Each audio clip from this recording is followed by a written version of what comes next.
नमस्कार दोस्तों, मैं आलोक चौबे ओम गुरुकुल एकेडमी में आप सभी का हार्दिक स्वागत करता हूँ और मेरी तरफ से और गुरुकुल एकेडमी परिवार की तरफ से आप सभी को विश्व हिंदी दिवस की बहुत ढेर सारी शुभकामनाएं। दोस्तों, विश्व हिंदी दिवस के बारे में जितनी भी डिटेल होगी कल के वीडियो में हम आपको उससे अच्छी से अच्छी जितनी भी आपके लिए ज़रूरी होगी सभी जानकारी हम उपलब्ध करा देंगे। दोस्तों, आज हम देखते हैं जितने भी आज तक के अभी तक के अच्छे क्वेश्चन आपके किसी भी एग्जाम के लिए बन सकते हैं, आज हम लोग उस पर बात करेंगे। दोस्तों, और किसी को भी ओम गुरुकुल एकेडमी से ऑफलाइन बैचेज ज्वाइन करना हो तो ओम चौराहे पे आकर आप ऑफिस में आकर इंक्वायरी कलेक्ट कर सकते हैं। आपके हिसाब से यूपी पुलिस, एसएससी जीडी या एसएससी सीजीएल, एलईसी, एमटीएस या सुपर टेट जो भी आप पढ़ना चाहते हैं आपके लिए उपलब्ध हैं बैचेस। दोस्तों, ठीक है, आज चलते हैं हम अपने। और अगर ऑनलाइन मोबाइल के जरिए आप इंक्वायरी लेना चाहते हैं तो डिस्क्रिप्शन बॉक्स में आपको नंबर मिल जाएंगे। दोस्तों, ठीक, दोस्तों चलते हैं आज के पहले क्वेश्चन के साथ। देखो दोस्तों, आज का पहला क्वेश्चन बहुत ही इंपॉर्टेंट क्वेश्चन है। बुक्स पे एक क्वेश्चन दोस्तों बन जाता है, हम लोग इग्नोर करते हैं। देखो, क्या भारत के स्वतंत्रता संग्राम भूमिका पर हाल ही में प्रकाशित एक पुस्तक है जिसका नाम है क्रांतिकारी। क्या नाम पुस्तक है? क्रांतिकारी। किसने लिखी? आपको बताना है कि क्रांतिकारी पुस्तक को किसके द्वारा लिखा गया। संजीव सान्याल ने लिखी या जनरल जे सिंह ने लिखी या संजय बारू ने लिखी या पुलाफ्रे बालकृष्ण ने लिखे। तो दोस्तों, अभी हाल में ये पुस्तक बहुत चर्चित में प्रकाशित किसके द्वारा लिखी गई है? ये लिखी गई है संजीव सान्याल के। ठीक दोस्तों, ये संजीव सान्याल के। दोस्तों, जितनी भी पुस्तक हैं आपको हम ऑप्शन के जरिए रिवाइज करा रहे हैं। जब भी बुक के ऊपर या ऑथर के ऊपर कोई भी क्वेश्चन बनता है हम आपके सामने उसमें अदर ऑप्शन के जरिए, जैसे लिखा है जनरल जे सिंह। दोस्तों, बहुत अभी हाल ही में एक बहुत चर्चित पुस्तक, इन्होंने एक पुस्तक लिखी है 2022 में, वो चर्चित पुस्तक रही है। देखिए, द मैकमोहन, नोट कर लेना दोस्तों, the McMahon line a century of discord. ठीक दोस्तों, और बात करेंगे इसकी जनरल जे सिंह द्वारा द मैकमोहन लाइन।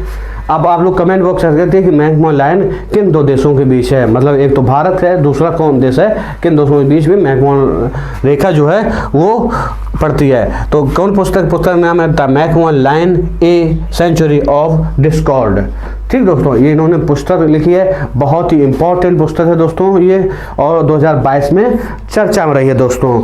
और संजय बारू की एक पुस्तक, संजय बारू भी बुक्स को लेके बहुत चर्चे में रहते हैं। इन्होंने कई बुक्स ऐसी लिखी हैं जो विवाद में भी रही हैं, लेकिन अभी जो हाल ही में लिखी है दोस्तों बुक, उसका नाम है the journey of a nation, the journey of a nation, the journey of nation 75 years of Indian from Indian economy. ठीक, इनकी पुस्तक का क्या नाम है दोस्तों? इनकी पुस्तक का नाम है, यहाँ पर दोस्तों ऑफ ही होगा, of the journey of a nation, एक देश के तौर पर एक यात्रा किसकी, 75 ईयर्स ऑफ इंडियन इकोनॉमी, 75 साल से जो भारतीय अर्थव्यवस्था है उसके ऊपर एक पुस्तक लिखी है। किसने? संजय बारू ने लिखी है। और the journey of a nation 75 years of Indian economy, बहुत चर्चित पुस्तक है दोस्तों संजय बारू के। डी ऑप्शन लिखा है पुलाफ्रे बालकृष्ण। इनकी भी दोस्तों एक बहुत अच्छी अभी हाल ही चर्चित है, द इंडियन इकोनॉमी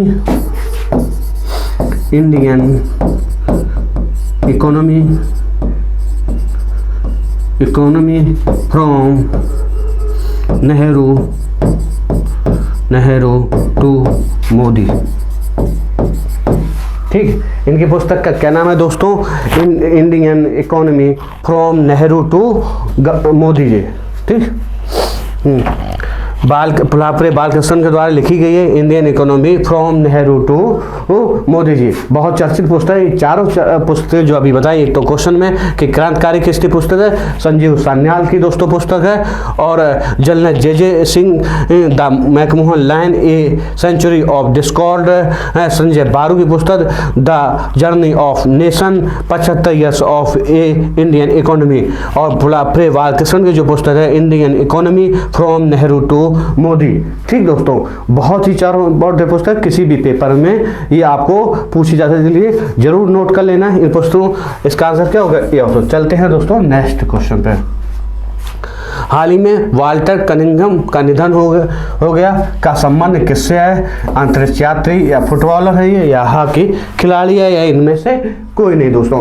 निधन पे जो भी ये चर्चित नाम है, जो निधन हो जाता है उनको चर्चित हस्ती हैं या चर्चित कोई उनके योगदान है किसी भी चीज़ में, तो उनसे संबंधित क्वेश्चन पूछे लिए जाते हैं। और किस रूप में, फिर ये पूछ लिया जाएगा कि उनका किससे संबंधित है, किस क्षेत्र से संबंधित है, या उनका जो भी उनके संबंधित इंपॉर्टेंट फैक्ट होगी उससे पूछ लिया जाता है, या उनका क्षेत्र नाम दे दिया जाता है कि राजनीतिक है जो हाल ही में निधन हो गया, ऑप्शन दे दिया जाएगा, उनका नाम बताना होगा, किसी रूप में पूछा जा सकता है।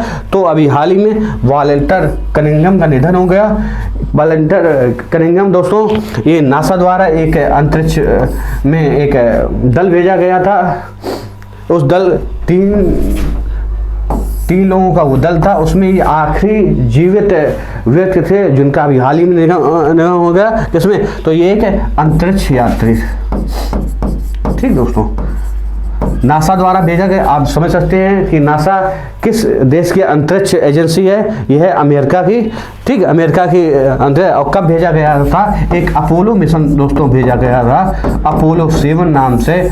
कब, 1968 में। इसके ये आखिरी जीवित व्यक्ति थे जिनका अभी हाल ही, तो इनका संबंध कैसे है, अंतरिक्ष यात्री से। ठीक दोस्तों, अब देखिए फुटबॉलर। अभी हाल ही में दोस्तों एक फुटबॉलर, इटली के जो दिग्गज फुटबॉलर थे, उनका निधन हो गया दोस्तों। उनका नाम क्या है, उनका नाम है दोस्तों जियानुलुका वियाली। क्या नाम है, जियानुलुका वियाली। ये फुटबॉलर हैं, एक दिग्गज फुटबॉलर। अभी हाल ही में ये भी 6-7 दिन के अंदर ही इनके न्यूज आई थी दोस्तों। जियानुलुका वियाली इटली के एक प्रसिद्ध फुटबॉलर हैं। अब ठीक, एक हॉकी खिलाड़ी भी अभी हाल ही में जो हॉकी टीम की कप्तान थी, बेंगलुरु में इनका निधन हो गया। किस वर्ष, 81 वर्ष की एज में इनका दोस्तों निधन हो गया। और 81 वर्ष की एज में इनका नाम पूछ लिया जाए, एल्विरा ब्रिटो। ठीक, इनका ये हॉकी टीम की कप्तान थी दोस्तों। ठीक, और इनका निधन कहाँ हुआ, बेंगलुरु हुआ। कितनी एज पे पूछ लिया जाए तो 81 वर्ष की एज पे। क्या आंसर है, अंतरिक्ष यात्री वाल्टर कनिंघम। अपोलो 7 में ये एक 3 व्यक्तियों का जो दल गया, तो उनमें ये आखिरी जीवित व्यक्ति थे। 1968 में गया था, किसके द्वारा, नासा के द्वारा दोस्तों। चलते हैं नेक्स्ट क्वेश्चन के साथ। कचरे से कोयला बनाने का देश का पहला प्लांट किस राज्य में स्थापित किया जा रहा है दोस्तों, उत्तर प्रदेश में, गुजरात में, या उड़ीसा में, या कर्नाटक में दोस्तों। कहाँ पे, बहुत इंपॉर्टेंट क्वेश्चन है ये। इस पे जो भी ऑप्शन में हम फैक्ट बताएं, नोट जरूर कर लेना दोस्तों, क्योंकि इस पे ज़्यादातर क्वेश्चन आपके आने वाले एग्जाम में बन सकते हैं। अभी हाल में अगर पूछा जाए कि कोयला से देश का कोयला बनाने का देश का पहला प्लांट की बात करें, तो ये अभी हाल ही में वाराणसी में स्थापित किया गया। वाराणसी का यूपी में। ये प्रधानमंत्री मोदी का संसदीय क्षेत्र भी है दोस्तों। यहाँ पे रुद्राक्ष सेंटर का भी स्थापना की गई हाल में। और दोस्तों अभी ये वाराणसी बहुत चर्चित रहता है। आप लोग कमेंट बॉक्स में करें कि अभी हाल में कुछ दिन 2022 में किसका सम्मेलन वाराणसी में आयोजित किया गया था दोस्तों। ठीक दोस्तों, तो गुजरात में आ जाए तो पशुओं के लिए दोस्तों IVF मतलब इन विट्रो फर्टिलाइजर की मोबाइल इकाई किसके, पशुओं के लिए दोस्तों, पशुओं के लिए इन विट्रो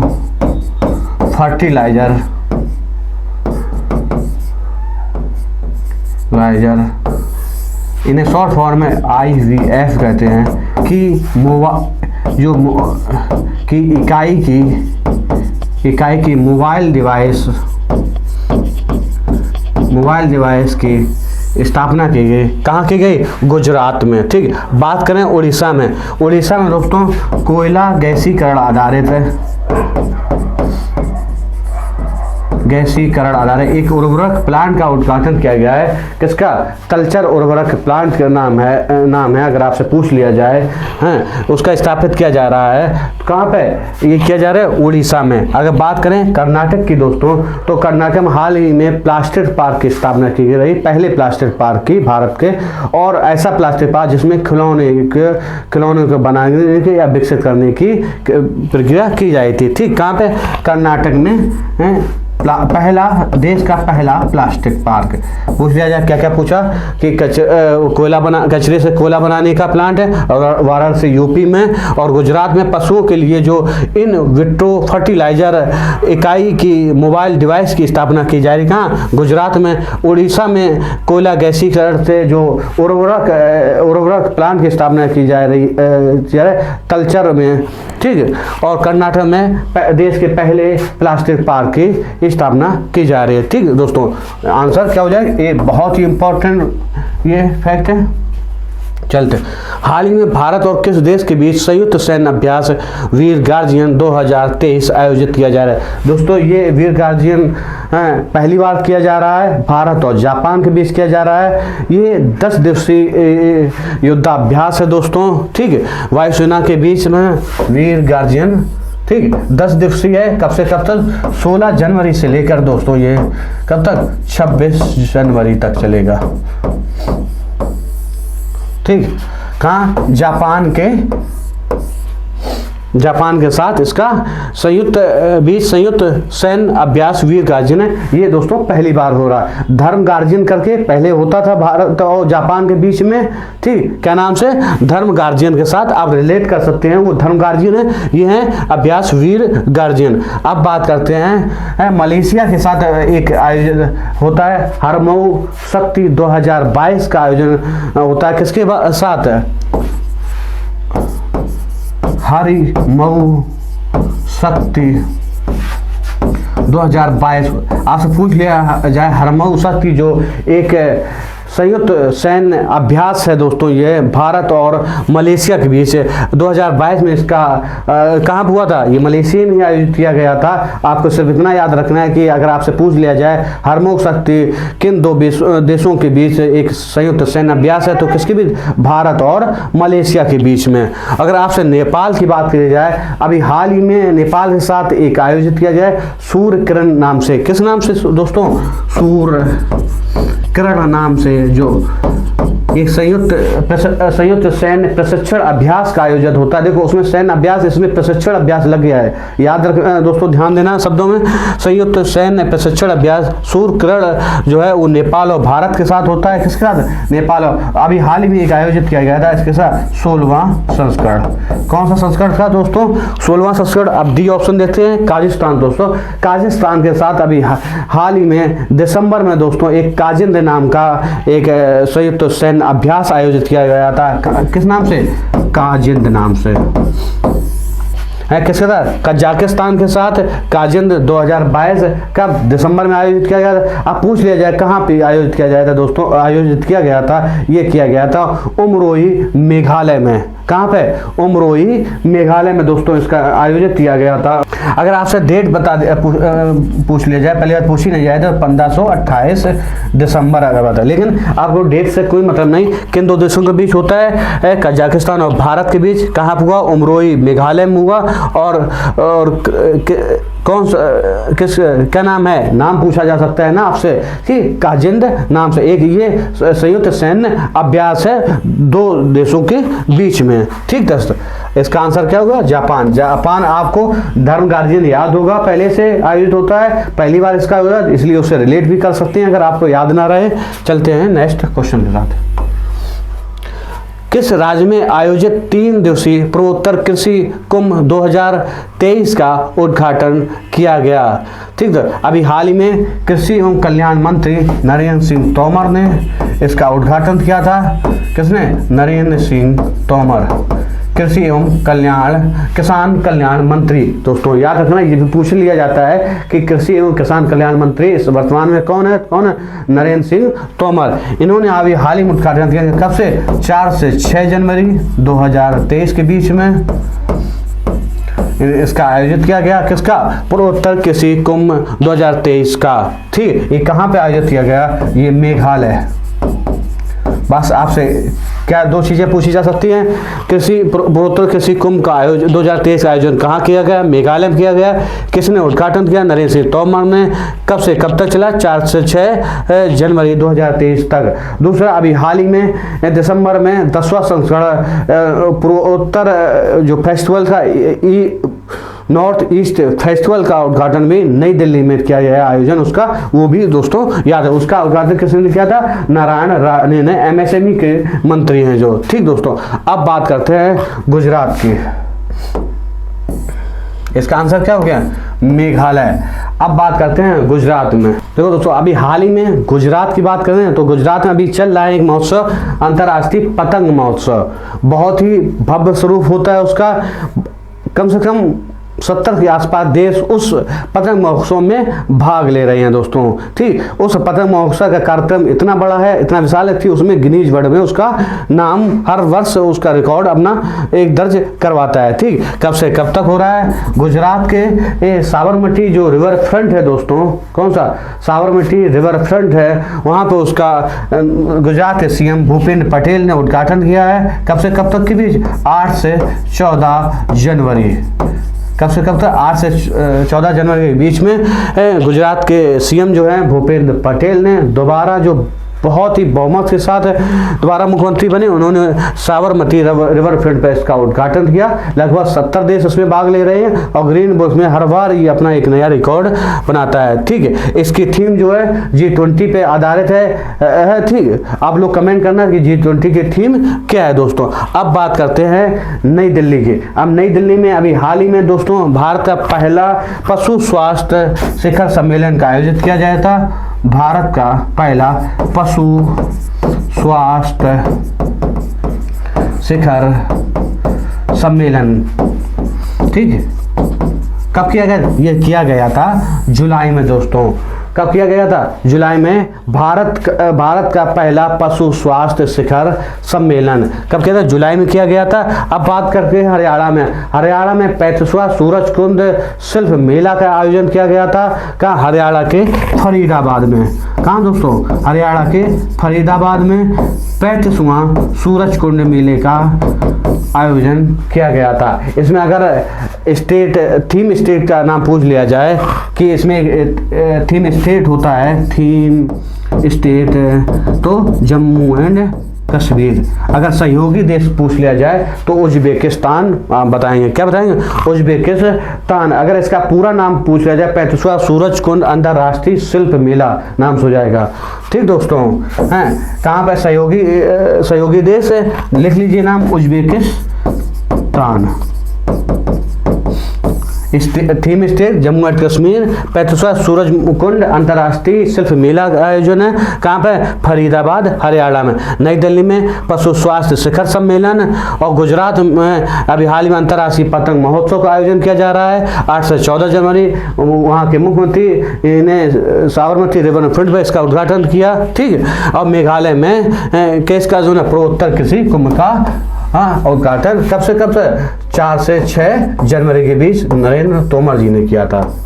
ठीक है, इसका आंसर क्या होगा? A option. चलते हैं नेक्स्ट क्वेश्चन पे। प्रवासी भारतीय दिवस सम्मेलन 2023 की मुख्य विषय वस्तु क्या है दोस्तों? प्रवासी अमृतकाल में भारत की प्रगति के लिए विश्वसनीय भागीदार, या फिर gender equality today for a sustainable tomorrow, या फॉर डिजिटल फाइनेंस, या फिर ट्रांसफॉर्मिंग लिटरेसी लर्निंग स्पेस। ठीक, अभी हाल में दोस्तों एक आयोजित किया जा रहा है कौन सा? 17वां प्रवासी भारतीय दिवस इंदौर मध्य प्रदेश में 8 से 10 जनवरी तक चलेगा, मतलब आज से जब तक आप वीडियो देख रहे होंगे तब तक ये समापन हो जाएगा इसका। ठीक है, इसके जो मुख्य अतिथि थे गुयाना के राष्ट्रपति मोहम्मद इरफान अली थे। ठीक है, इसका पहली बार 2003 में इसका आयोजन किया गया था, हैं, और तब वार्षिकी सम्मेलन इसका होता था, लेकिन 2015 में संशोधित करके दोस्तों ये 2 वर्ष में एक बार कर दिया जाए। आपकी बार मोहम्मद इरफान अली के साथ जो गुयाना राष्ट्रपति हैं, इनके साथ साथ 27 लोगों को प्रवासी भारतीय जो सम्मान दिया जाता है इसी सम्मेलन में, जो प्रवासी भारतीयों के लिए सर्वोच्च भारतीय सम्मान है, पुरस्कार है, उसे दिया गया। कितने लोगों को पूछा जा सकता है? 27 लोगों को। किसके द्वारा दिया गया था? भारत के राष्ट्रपति द्रौपदी मुर्मू द्वारा दिया जाएगा। जो इसकी थीम है दोस्तों, ये थीम है प्रवासी अमृतकाल में भारत की प्रगति के लिए एक विश्वसनीय भागीदार। अगर पिछले संस्करण ये थीम पूछ लिया जाए तो आत्मनिर्भर भारत में प्रवासी भारतीयों का योगदान, ये थीम थी किसकी? पिछली बार 16वें प्रवासी भारतीय सम्मेलन की। दोस्तों आप लोग क्लियर हो गए? कई बार बताया इसलिए हम लिखा नहीं, आपको मौखिक बता दे रहे हैं। ठीक दोस्तों, gender equality today for a sustainable tomorrow, ये थीम है अंतर्राष्ट्रीय महिला दिवस की। किसकी? अंतर्राष्ट्रीय महिला दिवस। आपसे अब पूछ लिया जाए अंतर्राष्ट्रीय महिला दिवस कब मनाया जाता है? 8 मार्च। ठीक दोस्तों, प्रत्येक बार ये थीम 8 मार्च 2022 को जब अंतर्राष्ट्रीय महिला दिवस मनाया गया दोस्तों, उसकी थीम है gender equality today for a sustainable tomorrow. बात यह है 15 मार्च को विश्व उपभोक्ता अधिकार दिवस मनाया जाता है। क्या मनाया जाता है? विश्व उपभोक्ता अधिकार दिवस, नहीं सॉरी दोस्तों, उपभोक्ता अधिकार दिवस से मनाया जाता है। कब? 15 मार्च को। 15 मार्च को उपभोक्ता अधिकार दिवस मनाया जाता है। उसकी थीम क्या है? For digital finance. और आपसे अगर ट्रांसफॉर्मिंग लिटरेसी लर्निंग स्पेस किसकी थीम अगर आपसे पूछ लिया जाए तो अंतर्राष्ट्रीय साक्षरता दिवस की। किसकी दोस्तों? अंतर्राष्ट्रीय साक्षरता दिवस की। दोस्तों आज कौन सा दिन है आप लोग कमेंट बॉक्स में लिखें जरूर। अंतर्राष्ट्रीय साक्षरता दिवस कब मनाया जाता है? ये मनाया जाता है 8 सितंबर। ठीक, ये थीम 8 सितंबर 2022 की है। देखो प्रत्येक साल थीम बदलती है, इसलिए बराबर प्रॉपर याद मत रखना। अब जब 2023 में 8 मार्च महिला दिवस, अंतर्राष्ट्रीय महिला दिवस मनाया जाएगा, उसी जो थीम होगी तब से हमें वो याद रखनी है। ठीक दोस्तों, इसका आंसर क्या होगा? ये ऑप्शन। चलते हैं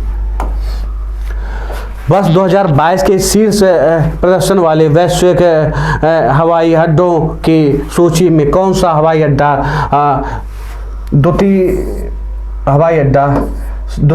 शीर्ष द्वितीय स्थान पर शामिल है? दोस्तों ये रिपोर्ट एक सीरियम एनालिटिक्स एक कंपनी है, सीरियम एक करके कंपनी है दोस्तों।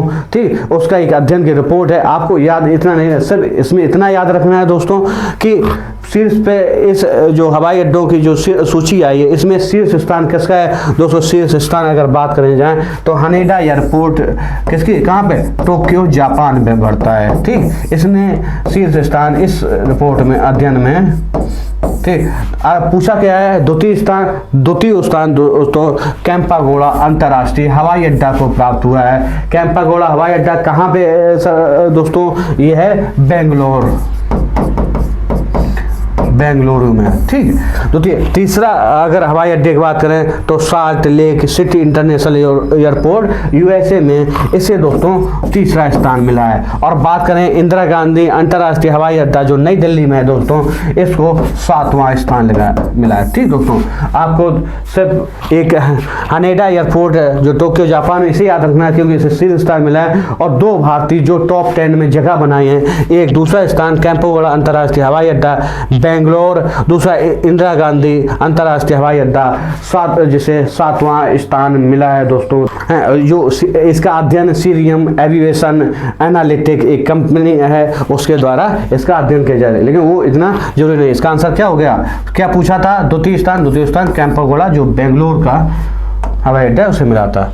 वॉल ऑफ पीस का उद्घाटन कहाँ किया गया? अभी हाल ही में केरल में किया गया दोस्तों। इसमें एक स्कूल है वहाँ का केरल में, उसमें 700 मीटर लंबी दीवार पर दोस्तों इसकी एक आधुनिक भित्ति मतलब आधुनिक कला का उसमें प्रदर्शन किया गया है दोस्तों। ठीक, उसमें उसी के जरिए बहुत चीज़ें दर्शाई गई अपने इतिहास को, या आगे जितने चुनौतीपूर्ण हैं इतिहास के जरिए अपने एकता या विविध एकताओं के देश कई प्रकार की कलाओं का प्रदर्शन किया गया है वहाँ पर। ठीक, केरल में उसमें एक और हकीकत है कि 250 भाषाओं अधिक भाषाओं में पीस शब्द लिखा हुआ है उस दीवार पर। ठीक, कितनी भाषाओं में पूछा जा सकता है? 250 भाषाओं से ज़्यादा भाषाएं हैं जिनमें पीस शब्द लिखा हुआ है, इसलिए उसे वॉल ऑफ पीस के नाम से जानते हैं। कहाँ पर? केरल में। आपसे सिर्फ इतना ही याद रखना है,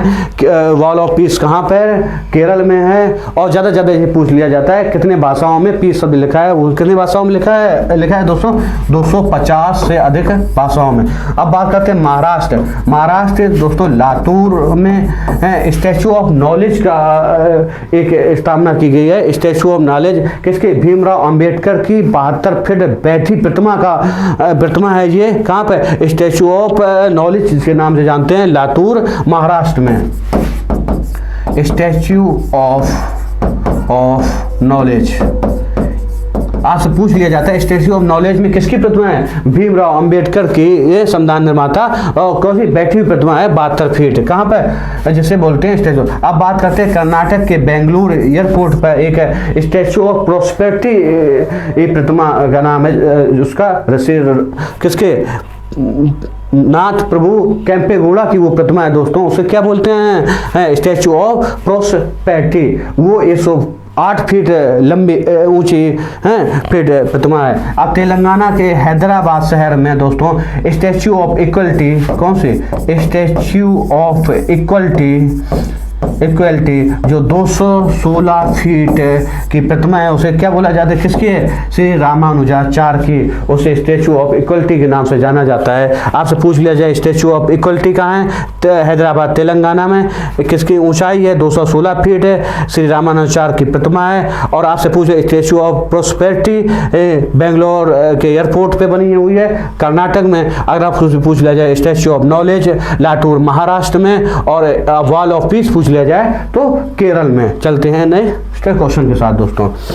हाल ही में किसी अमेरिकी हाउस ऑफ रिप्रेजेंटेटिव में अगले अध्यक्ष के रूप में सुना गया दोस्तों। अभी हाल ही में इन्होंने जो अमेरिका के उच्च सदन होता है उसकी जो स्पीकर होती हैं, जो पिछली थी नैन्सी पेलोसी, जो अपनी अभी ताइवान में जो यात्रा करने आई थी और उससे चर्चित में थी। ठीक दोस्तों, उनके जगह पे रिपब्लिकन पार्टी की जो नेता हैं केविन मैकार्थी जगह लेती। किसके लिए? ठीक, स्पीकर के हाउस ऑफ रिप्रेजेंटेटिव के। ठीक है, किसके? रिपब्लिकन पार्टी के नेता हैं। और किसका? नैन्सी पेलोसी जगह लगी। और कैथरीन रसेल की बात करें तो ये यूनिसेफ की नई प्रमुख बनी हैं। कौन?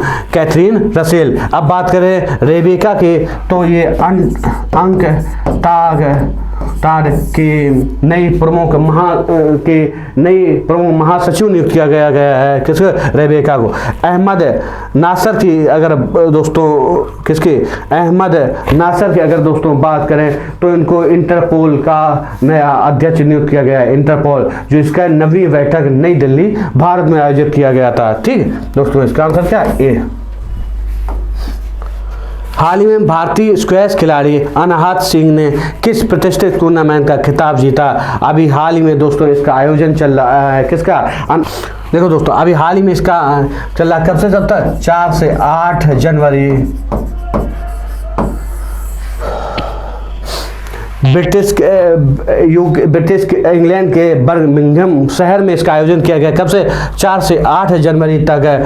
इसका नाम क्या है? ब्रिटिश जूनियर ओपन टूर्नामेंट का। उसमें स्क्वैश की गर्ल्स की अंडर 15 पंदाके में, किसकी? गर्ल्स कैटेगरी में, और गर्ल्स की अंडर 15 की कैटेगरी में अनाहत सिंह ने एक खिताब जी अपने नाम किया है।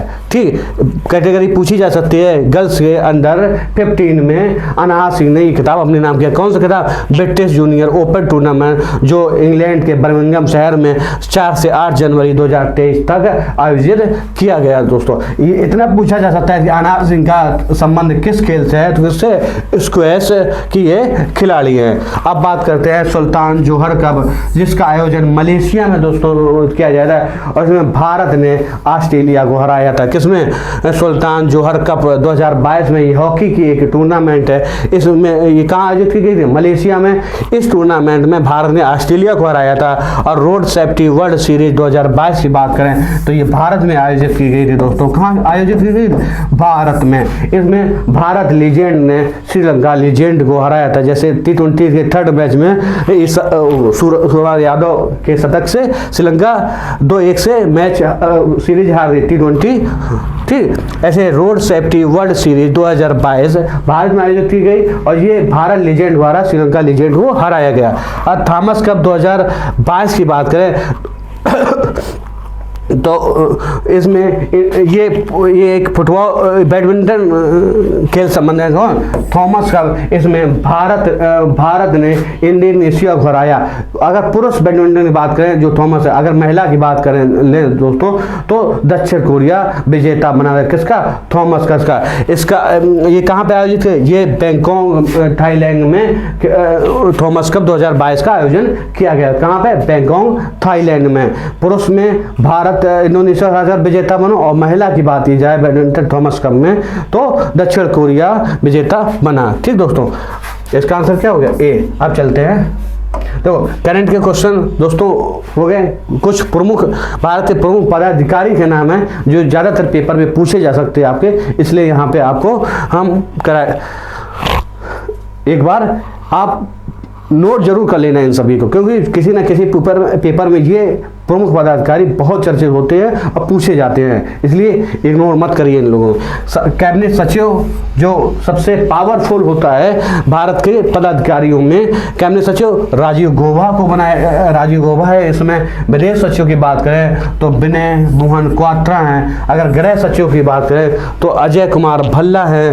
ठीक, गृह और भल्ला ये समझ सकते हैं आप रक्षा के लिए। रक्षा सचिव की बात करें तो अभी हाल ही में ये बहुत ही लेटेस्ट बनाया गया है, गिरिधर अरमानी को बनाया गया है। ठीक दोस्तों, चलते हैं नेक्स्ट। वित्त सचिव की बात करें तो टीवी सोमनाथ है। ठीक, राजस्व सचिव की बात करें तो अभी हाल ही में ये बनाए गए हैं, ये दोनों नियुक्त अभी हाल ही में किए गए हैं। तो राजस्व सचिव की बात करें संजय मल्होत्रा और वाणिज्य सचिव सबसे लेटेस्ट इनकी नियुक्ति है दोस्तों सुनील वर्थवाल की। नियंत्रक एवं महालेखा परीक्षक की बात करें तो जिसे कैग बोलते हैं गिरीश चंद्र मुर्मू हैं दोस्तों इस समय। और किस क्रम के हैं? ये 14वें क्रम के हैं। पूछ लिया जाता है वर्तमान में जो नियंत्रक एवं महालेखा परीक्षक हैं किस क्रम के हैं? 14वें क्रम के हैं गिरीश चंद्र मुर्मू। इनका किस अनुच्छेद में वर्णन है आप लोग कमेंट बॉक्स में जरूर लिखें। भारत के महालेखा नियंत्रक है, देखो वो महालेखा परीक्षक है, ये वित्त मंत्रालय द्वारा नियुक्त होता है। कौन? भारत के महालेखा नियंत्रक भारती दास हैं दोस्तों, पहली महिला हैं और इनका क्रम कौन सा है? 27वीं। ठीक, ये 27वीं महालेखा नियंत्रक हैं। अटॉर्नी जनरल ऑफ इंडिया इसमें आर वेंकट रमणी। ठीक, क्या नाम है? आर वेंकट रमणी है। आप इसका भी अनुच्छेद बताइए, किस अनुच्छेद में वर्णन दिया है भारत के महान न्यायवादी का? सॉलिसिटर जनरल ऑफ इंडिया इस समय तुषार मेहता जी हैं। ठीक दोस्तों,